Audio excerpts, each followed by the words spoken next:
Hello বন্ধুগণ, আমার ঘরের তৈরি রান্নার চ্যানেল থেকে তোমাদের স্বাগতম। আজকে আমি একটা নতুন রেসিপি দেখাবো তোমাদেরকে। পুঁটি মাছ তেঁতুল আর রসুন রসুন আর মরিচ বাটা, এটা দিয়ে আমি ঝাল টক রান্না করব। আমি মাছগুলিতে এখন লঙ্কা বাটাটা দিয়ে নিলাম, এবার স্বাদ মতো নুন দিলাম, একটু হলুদ গুঁড়ো দেব। আমি কড়াইতে তেল দিলাম, এবার সর্ষা দিয়ে দিচ্ছি, সোমবারের সর্ষাটাই হবে। তারপর মাছটাকে মেখে নিয়েছি লঙ্কা হলুদ আর স্বাদ মতো নুন দিয়ে, এটা এবার দিয়ে দেবো কড়াইতে। রসুন, কিছু রসুনও দিলাম।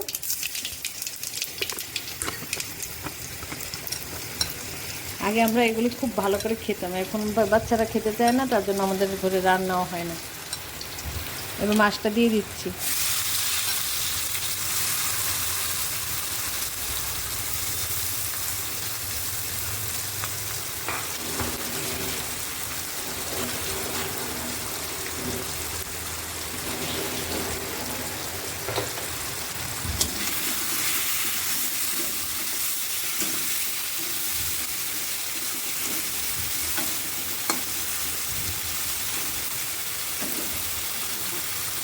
মাছটা কাঁচাই থাকতে হয়, মাছটা ভেজে নিতে হয় না, ভেজে নিলে স্বাদটা থাকে না। মাছটা একবারে দিয়ে দিলাম, একটু উল্টিয়ে আদা ভাজা হবে, তারপরে ঝোল দিয়ে দেবো। এটা ঝাল টক তো, তার জন্য ঝালও হয় আবার টকও হয়।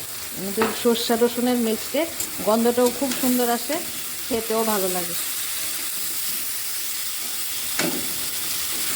বিশেষ করে গরমকালে খেতে ভালো লাগে, গরম যখন রোদ্দুর থাকে খুব ভালো লাগে। মাছটা দেখতে কি সুন্দর লাগছে না? আগে তো আমরা পুকুর থেকে মাছ ধরে এনে তারপর লাফানো মাছ দিয়ে রান্না করতাম, হেভি টেস্ট লাগতো। এখন তো বাজারে কিনা মাছ, পচা মাছ। এখন আমি তেঁতুলটাও দিয়ে দিলাম।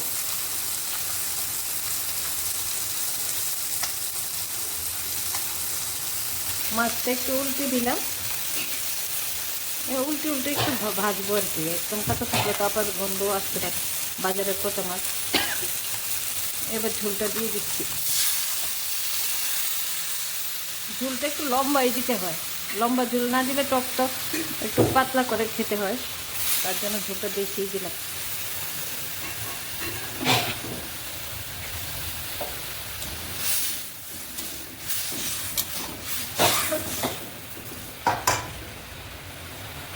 দেখো আমার ঝাল টকটা কি সুন্দর হয়েছে।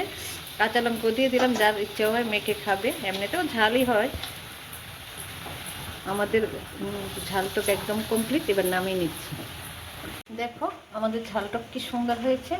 এখন গরম ভাতের সঙ্গে আরাম করে খেয়ে নেব। এবার তোমরা আমাকে একটা লাইক করবে, শেয়ার করবে, সাবস্ক্রাইব করবে, কমেন্ট করবে। না করলে কিন্তু আমি তোমাদের সাথে কাটতে দেবো, করবে কিন্তু, প্লিজ প্লিজ প্লিজ।